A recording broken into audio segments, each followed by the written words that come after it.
आज का टॉपिक है एक समान वैद्युत क्षेत्र में वैद्युत द्विध्रुव को घुमाने में किया गया कार्य। वैद्युत द्विध्रुव को घुमाने में किया गया कार्य। तो देखो, इसको समझने के लिए यानी कि एक समान वैद्युत क्षेत्र में एक वैद्युत द्विध्रुव रखा है। तो एक समान वैद्युत क्षेत्र बना लेते हैं पहले। ये एक समान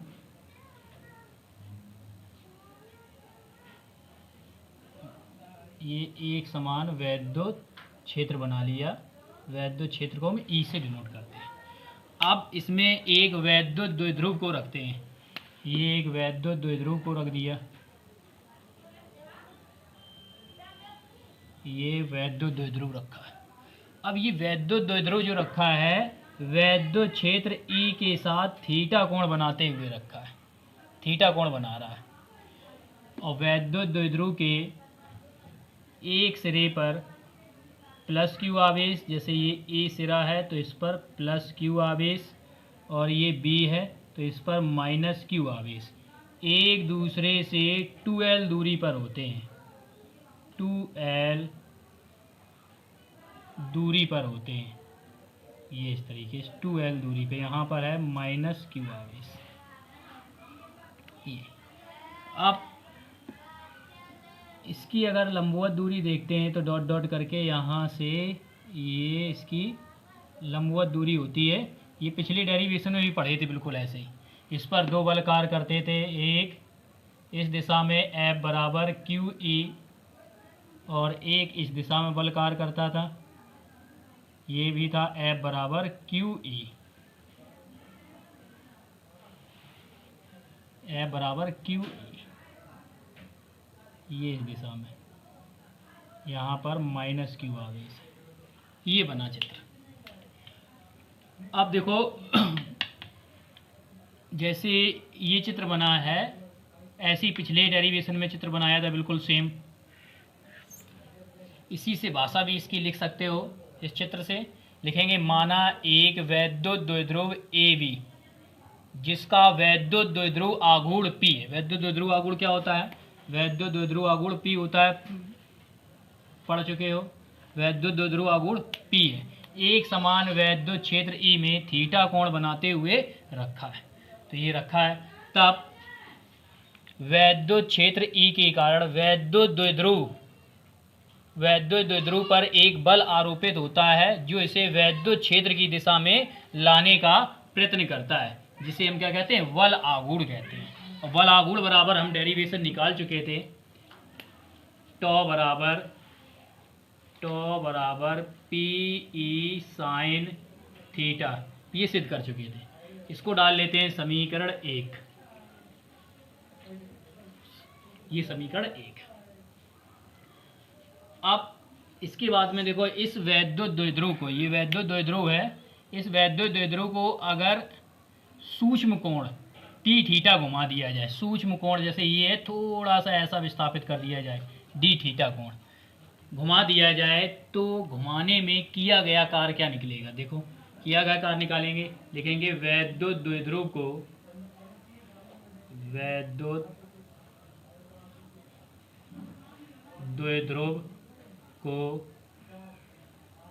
सूक्ष्म कोण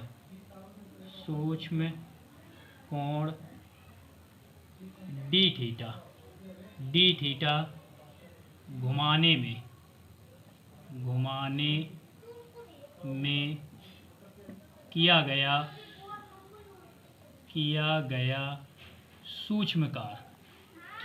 सूक्ष्म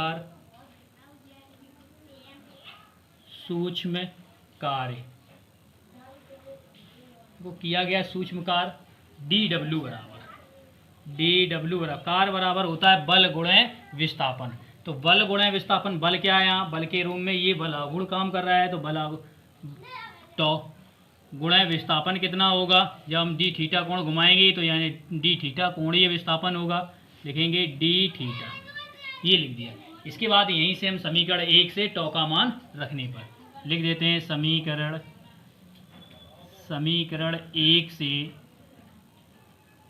टॉ का मान रखने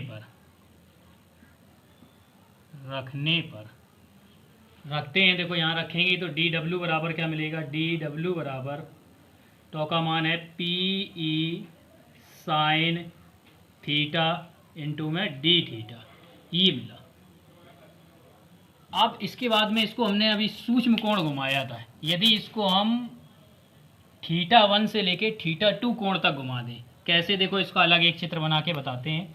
जैसे ये एक समान वैद्युत क्षेत्र है, ये एक समान वैद्युत क्षेत्र, ये अब इसी में एक वैद्युत द्विध्रुव, ये वैद्युत द्विध्रुव पहले ये वैद्युत द्विध्रुव था, ये पहले थीटा 1 कोण था, थीटा 1 कोण पे, फिर इसको क्या किया, घुमा दिया और घुमा के ये इस तरीके से कर दिया, ये इस, अब ये कोण घूम गया थीटा 2 कोण घूम गया, यानी थीटा 1 से थीटा 2 कोण घुमाने में किया गया कार्य निकाल लेते हैं। तो थीटा 1 से थीटा 2 कोण घुमाने में किया गया कार्य, तो इसको क्या करते हैं हम, थीटा 1 से लेके थीटा 2 तक इसको हम क्या करते हैं, समाकलित कर दें, तो हमें थीटा 1 से लेके थीटा 2 तक घुमाने में किया गया कार्य निकल आएगा। तो कैसे निकालेंगे,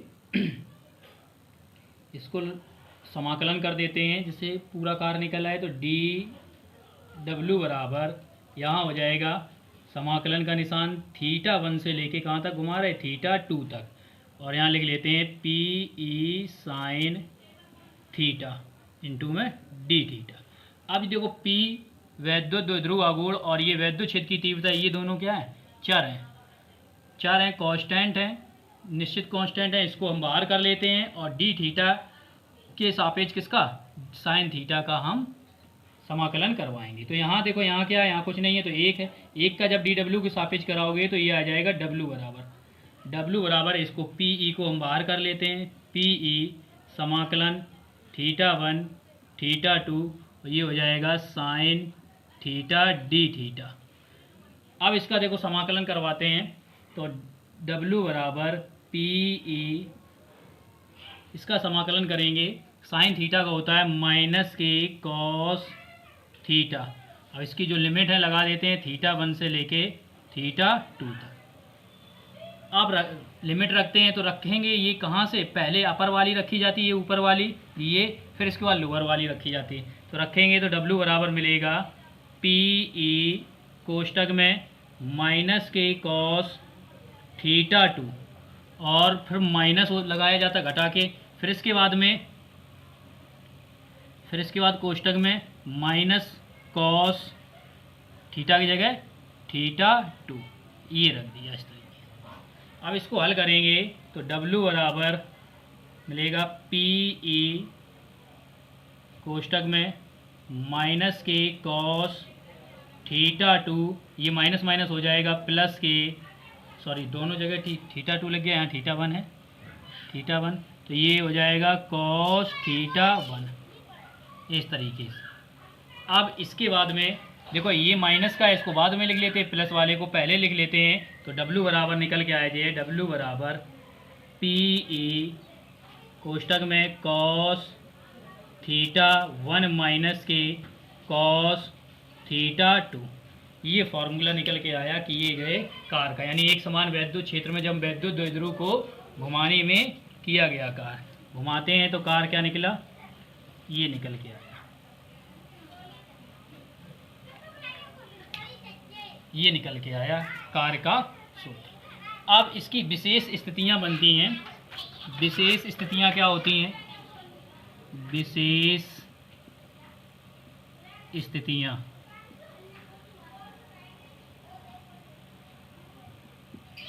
पहली विशेष स्थिति इसकी बनती है, यदि इस वैद्युत द्विध्रुव को, ये वैद्युत द्विध्रुव है, वैद्युत द्विध्रुव को हमने घुमाया, पहले ऐसा था वैद्युत द्विध्रुव, वैद्युत क्षेत्र की दिशा में था, तो कोण क्या होगा, 0 होगा पहले कोण, फिर इसके बाद में हमने घुमा दिया इसको कोण, तो ये हो गया कोण घूम गया या थीटा कोण घूम गया। तो थीटा 1 और थीटा 2 के मान क्या निकलेंगे, तो थीटा 1 बराबर, पहले थीटा 1 बराबर हो जाएगा 0 है। 0 कब हो गया, जब इसको हमने घुमाया नहीं, ये वैद्युत क्षेत्र की दिशा में इस तरीके से रखा है। तो कोण क्या बनाएगा वैद्युत क्षेत्र के साथ? 0 कोण बनाएगा। फिर इसको हमने क्या किया, ऐसे करके ऐसे घुमा दिया है, तो कोण कितना बनाया? थीटा बनाया। तब ये हो जाएगा ये θ1 और θ2 बराबर लिख लेंगे थीटा। रखेंगे इसमें तो W बराबर क्या मिलेगा? देखो पहली स्थिति में W बराबर PE कोष्टक में cos 0 माइनस के cos θ2 की जगह रखेंगे मान इसमें, तो ये हो जाएगा थीटा। अब cos 0 का मान होता है 1, तो देखो ये W बराबर निकल के आ गया PE कोष्टक में 1 माइनस के cos 0 का मान 1 हो गया और माइनस के cos थीटा। इस स्थिति में ये मान निकल के आता है इसका जी। इसके बाद दूसरी देखते हैं स्थिति। दूसरी स्थिति में यदि θ1 बराबर 0 है, जैसे 0 माना था, θ1 बराबर 0 यानी पहले ऐसे रखा है 0 है, फिर इसके बाद घुमा के इसको हम ऐसे कर देते हैं, वैद्युत क्षेत्र के लंबवत कर देते हैं, यानी 90 अंश का कोण बनने लगे इनके बीच। इस स्थिति में कर देते हैं ऐसे 90 अंश बनने लगे, तो क्या होगा? तब θ1 बराबर तो 0 ही रहेगा और θ2 बराबर हो जाएगा 90। जब 90 रखेंगे तो मान मिलेगा W बराबर PE कोष्टक में cos 0 और θ2 की जगह रखेंगे cos 90। cos 0 का मान 1 होता है और cos 90 का मान 0 होता है, तो यहाँ पर ये निकल के आए W बराबर PE। ये तीसरी स्थिति निकल के आई। मात्रा क्या होता है? जूल होता है कार्य का, जूल। तो ये निकल के आई इसकी दूसरी स्थिति सॉरी। अब तीसरी स्थिति के लिए लिख सकते हैं, यदि थीटा बराबर ये ऐसी वही चीज़, ये पहले क्या है 0 अंश पे θ1 बराबर 0। अब इसको ऐसे घुमाया और ऐसे घुमा के बिल्कुल इस तरफ ले आए, तो इसके वैद्युत क्षेत्र की कैसी हो गया? विपरीत दिशा में। तो कितने अंश का कोण बनाएगा? ये वैद्युत क्षेत्र की दिशा ये, और इस तरीके से रखा है तो 0 अंश का कोण बनता है। फिर इसके बाद ऐसे घुमाया तो 90 बना। पहले हमने थीटा कोण माना, कोई थीटा कोण घुमाते हैं, फिर ऐसे घुमाया 90 अंश का बनने लगा। अब इसको ऐसे घुमा दिया, जब इस तरीके से घुमाएंगे तो इनके बीच 180 अंश का कोण बनेगा। तो तीसरी स्थिति में लिख लेते हैं इसको साफ करके।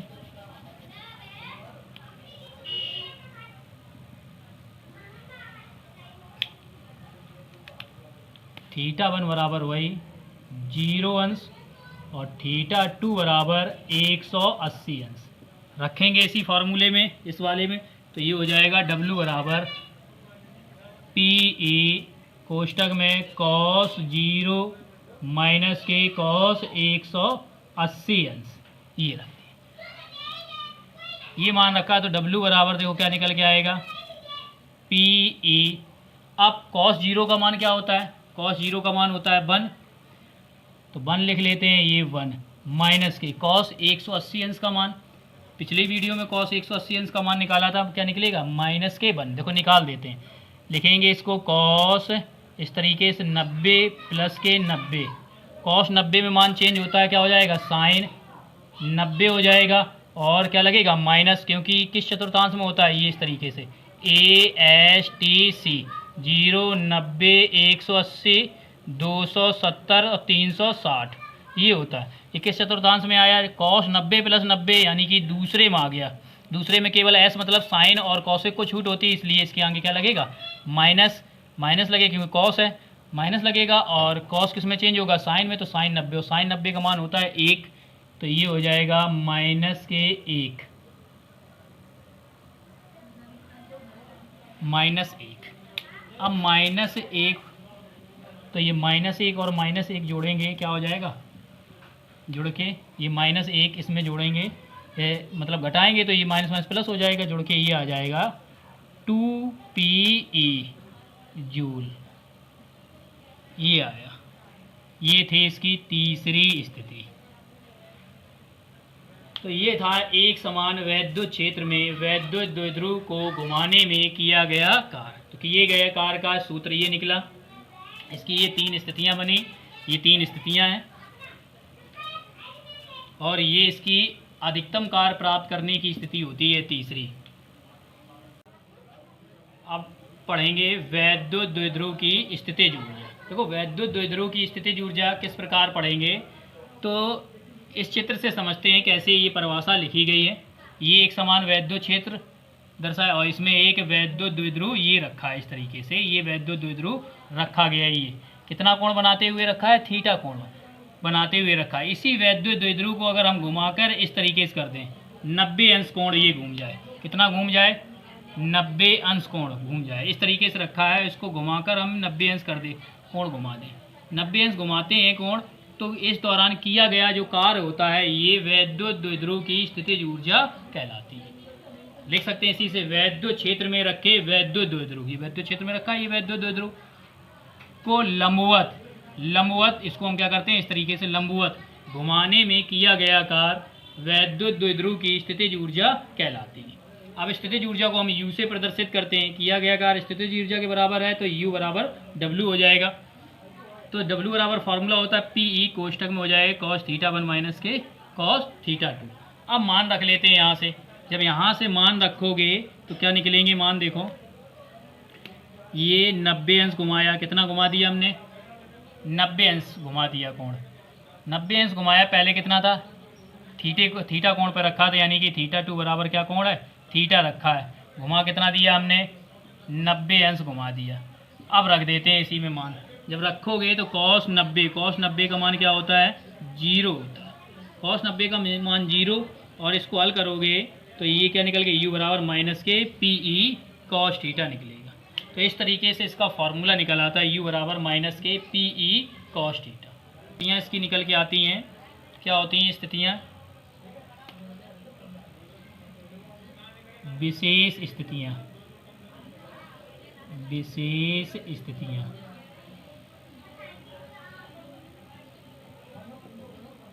पहली विशेष स्थिति इसकी निकलती है कि यहीं से अगर U बराबर ये मान लिया जाए, ये फॉर्मूला हम ले लें, अगर U बराबर मान लो U बराबर ये है PE कोष्टक में cos θ1 माइनस के cos θ2, ये फॉर्मूला है।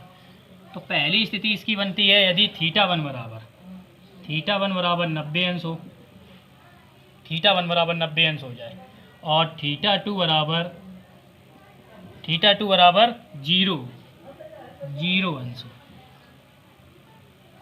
यानी कि पहले इस तरीके से वैद्युत द्विध्रुव रखा है एक समान वैद्युत क्षेत्र में, तो इस तरीके से रखा है और फिर घूम के ऐसे घुमा के इस तरीके से लंबवत कर दिया जाता है। जब लंबवत कर दिया जाता है तो θ1 बराबर 90 अंश होता है और θ2 बराबर क्या होता है, 0 अंश होता है। ये वाला पहले जो रखा है वो θ2 कोण लेते हैं, और जब ऐसे घुमा के इसको कर देते हैं तो ये 90 अंश हो जाता है, ये θ1 बराबर कोण।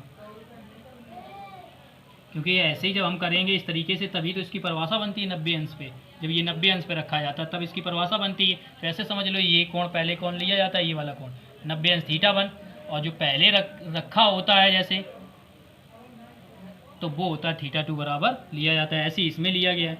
अब देखो यहाँ रखेंगे इसी में तो U बराबर क्या निकले, U बराबर PE कोष्टक में cos θ1 की जगह लिखेंगे 90 और माइनस के cos 0 अंश। cos 0 का मान 1 होता है और इसका मान क्या हो जाएगा, 0 हो जाएगा। तो U बराबर क्या आ जाएगा, माइनस के PE जूल। ये निकलेगी इसकी पहली स्थिति बनती है। इसी की देखो दूसरी स्थिति यहाँ से क्या बनती है, दूसरी स्थिति अगर देखी जाए तो अगर θ1 बराबर 90 अंश है, मान लो θ1 बराबर θ2 बराबर भी 90 अंश हो, तब क्या निकलेगा, यानी कि इस तरीके से पहले से रखा है और इसकी हमें वैद्युत द्विध्रुव की स्थितिज ऊर्जा निकालनी है। तो इसको हमें क्या करना, 90 अंश करते हैं तभी तो निकलती है, तो घुमाना पड़ेगा, नहीं घुमाना पड़ेगा तब भी इसकी हो जाएगी। तो ये यानी हम इस तरीके से ले लें, अगर इसको दूसरी स्थिति में यदि θ1 बराबर 90 अंश और θ2 बराबर भी क्या हो जाए 90 अंश, यानी हमने कुछ भी घुमाया नहीं है, देखना कार्य शून्य निकलेगा। तो U बराबर क्या हो जाएगा, U बराबर जैसे ही इसमें रखोगे PE कोष्टक में cos 90 माइनस के cos 90, ये cos 90 कर जाएगा 0 गुणा कराओगे 0 आ गया। यानी कि इस तरीके से रखा था ये वैद्युत द्विध्रुव, ठीक है। तो θ1 बराबर भी क्या था 90 अंश और θ2 बराबर भी क्या था 90 अंश, और इसको हमने घुमाया नहीं घुमाया तो किया गया कार्य क्या आएगा, शून्य होगा। तो देखो इसमें सूत्र से भी शून्य आ रहा है, u बराबर शून्य। तीसरी स्थिति क्या बन जाती है इसकी, तीसरी स्थिति देखने के लिए यहाँ देख लेते हैं तीसरी स्थिति।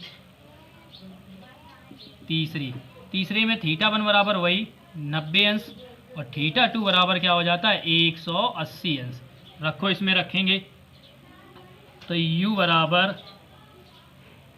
पी ए कोष्टक में हो जाएगा cos 90 θ1 का मान और माइनस के cos 180 अंश, ये cos 100। अब u बराबर क्या निकलेगा यहाँ से, cos 90 का मान 0 और cos 180 अंश का मान -1 होता है। अभी देखो निकाला था, -1 होता है तो इस माइनस के कारण प्लस हो जाए, इधर गुणा कराओगे क्या आ जाए पी ई आएगा जूल। तीसरी स्थिति में ये मान निकलता है और ये दूसरे में 0 और इस वाले में ये निकला था। ये थी इसकी 3 विशेष स्थितियाँ।